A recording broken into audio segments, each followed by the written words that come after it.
പച്ച, pink, purple എന്നീ ത്രിവർണ്ണങ്ങളാൽ ചെടിപ്രേമികളുടെ ഇഷ്ടതാരമായ ട്രൈകളർ Rio plant. വാളാകൃതിയിലുള്ള ഇലകളുടെ മുകൾ ഭാഗം പച്ചയും അറ്റത്ത് പിങ്കും അടിഭാഗം നല്ല പർപ്പിൾ നിറവും. ഇൻഡോറായും ഔട്ട്ഡോറായും വളർത്താൻ പറ്റുന്ന നല്ലൊരു അലങ്കാര സസ്യം.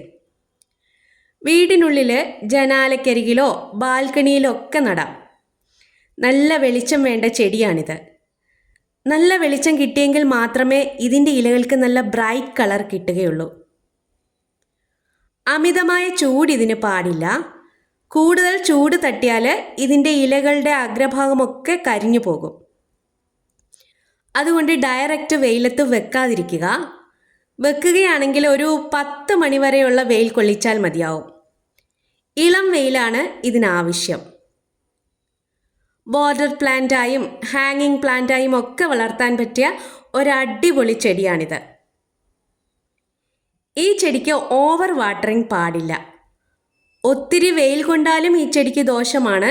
ഒത്തിരി വെള്ളം ചെന്നാലും ഈ ചെടിക്ക് ദോഷമാണ്. ആവശ്യത്തിന് മാത്രം വെള്ളം കൊടുക്കുക. ഒന്നിടവിട്ടോ അല്ലെങ്കിൽ 2 ദിവസം കൂടുമ്പോഴൊക്കെ വെള്ളം കൊടുക്കുന്നതാണ് നല്ലത്.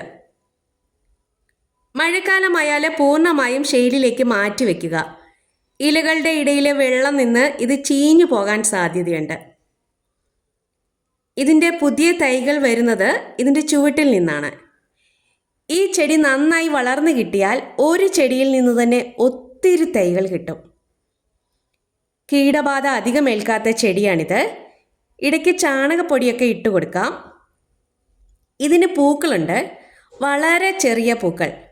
പൂക്കളേക്കാൾ ഇലകൾക്കാണ് ഭംഗി.